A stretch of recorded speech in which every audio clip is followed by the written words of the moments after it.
Ito yung mga pyesa na off-road tayo. Hanggang doon tayo sa baba. 15% na lang. Charge muna natin. 232 Baguio. Sabangan na tayo. Dito tayo kakanan. Pagka ganitong oras talaga, traffic na masyado. Wala tayong navigation system na ginagamit, kundi pagtatanong lang. Ayan mga kapartner. Ito yung dala natin ngayon. Ready na tayo sa ating padyakan ngayong start natin 2 or 3. Mga 5 kailangan nasa Kapatagan na tayo. Ito yung mga pyesa ng mga galing sa sponsor na yun, hindi natin nagamit. Papadala natin yun dun sa ating pamangkin. Kasi nung nag-rides tayo, nag-rides ako sa Leyte, bike niya ang ginamit ko. Medyo nakarating naman tayo sa ating ruta noon. Sira na kasi yung pedal niya, yung brake, tapos yung ano niya, yung cork niya, yung mga bearing niya basag-basag. Kaya ayan, kompleto yan lahat. Sobra-sobra pa yan dun sa bike niya. Papadala natin dun kasi hindi naman natin nagagamit. Bibigay na lang natin dun. Galing yan sa mga sponsor natin para naman yung bike niya kahit pa paano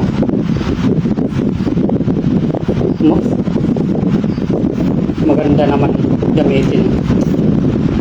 Medyo ano na sira-sira na yung ibang pyesa nun nung ginamit ko. Buti na lang nakarating ako dun sa destinasyon ko nung nag-rides ako.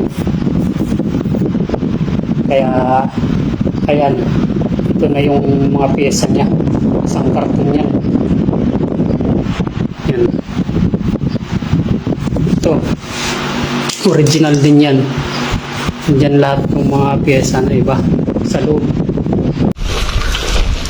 Ayan mga partner, nasa off-road tayo. Hindi ko alam kung ano dinadaanan natin mga partner. Tinuro lang sa atin to, shortcut daw ito.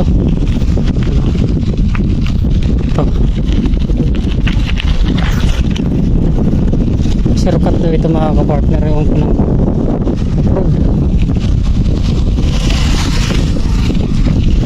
Bibihira lang may dumaan.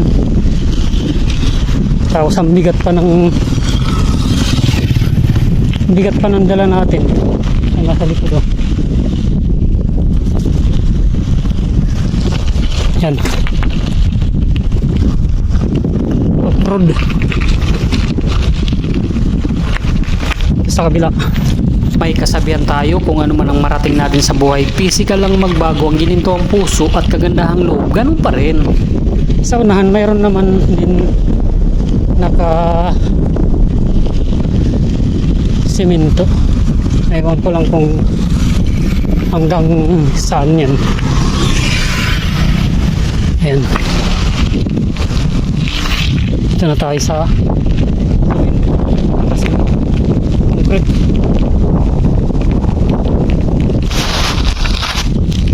Yun o.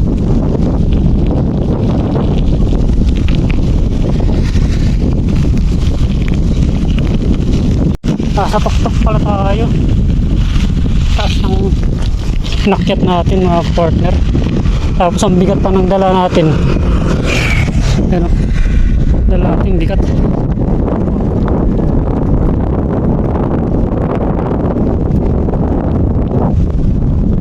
Grabe ganda pala o. Hanggang doon tayo sa baba. Saan? Init pa kasi mga partner, kaya nagmas muna tayo. Tapos allergy pa tayo sa ano, alikabok saka usok ng sasakyan. Ano? Tayo galing. Galing ah.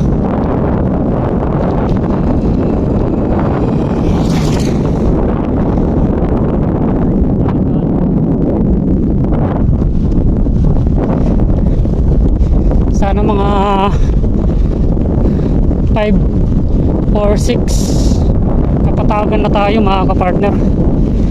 Ayan.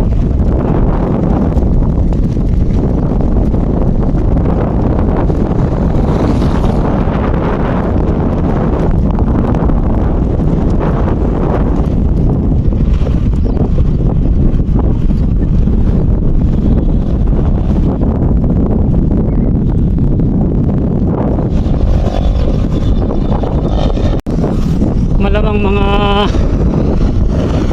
doon na tayo sa kapatagan makakapag-video mga kapartner. Bandang Maynila na tayo. Kasi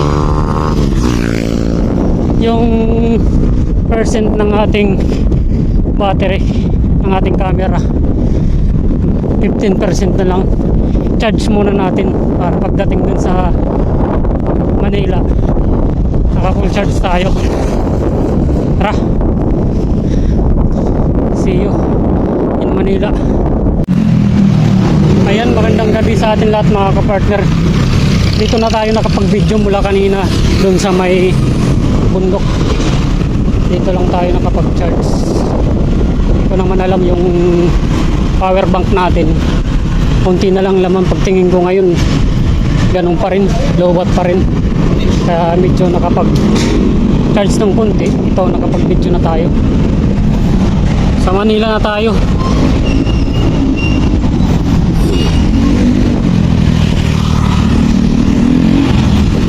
Ayan, Maynila na tayo mga kapartner.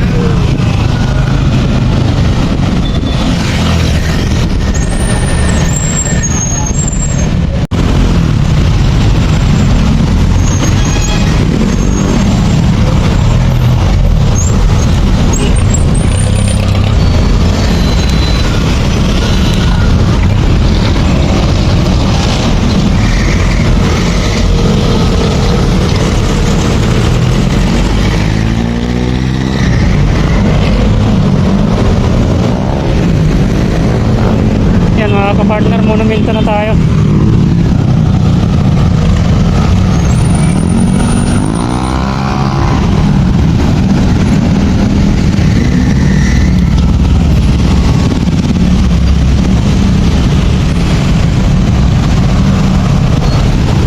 Grabe traffic.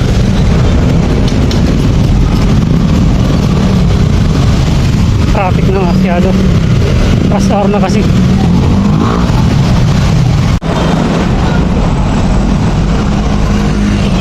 Ayan mga kapartner, Valenzuela na tayo. Valenzuela City na tayo.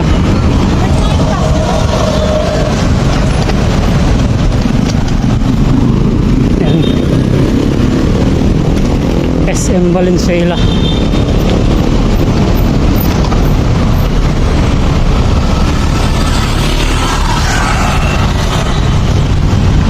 Grabe.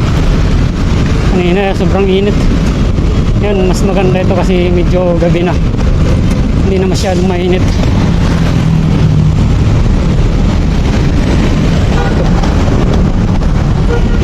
Matraffic nga lang.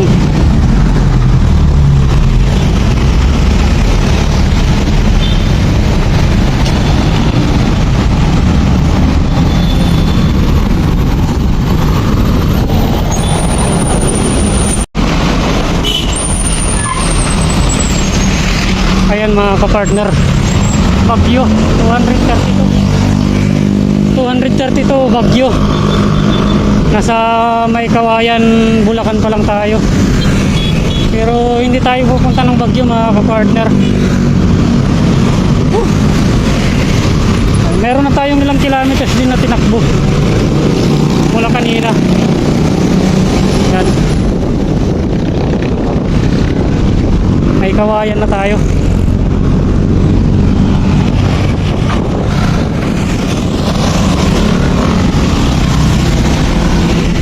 Parang dala natin.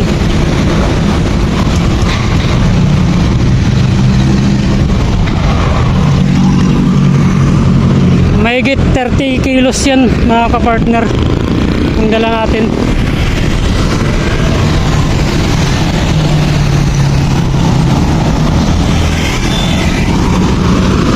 Medyo mabigat din yan, banga. Sabangan na tayo. Doon tayo dadaan sa proper ng ano.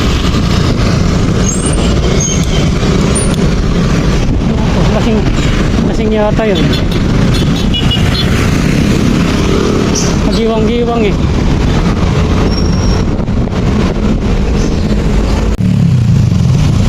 Dito tayo kapanan. Pagka ganitong oras talaga, traffic na masyado.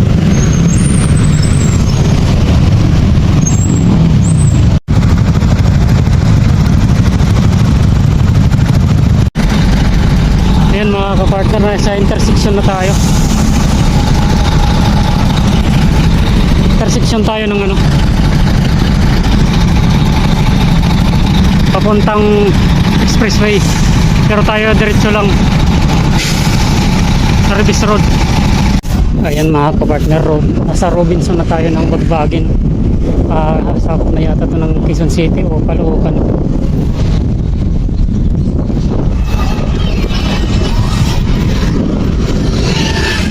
Diretso lang tayo, wala tayong navigation system na ginagamit, kundi pagtatanong lang para makarating tayo sa ating pupuntahan. Ayan mga kapartner, nakarating na tayo sa ating ruta ngayong gabi. Maghanapin muna natin kung saan kanto tayo liliko. Ayan mga kapartner, maraming salamat sa inyo, hanggang sa muli. Sa bawat kalsada, may kwento't sagot. Sa padyak ng bike, stress ko hinahuhulog. Kahit lubak-lubak, umulan o umara, tuloy pa rin ang ride. Sa bawat pawis, may ngiti sa side.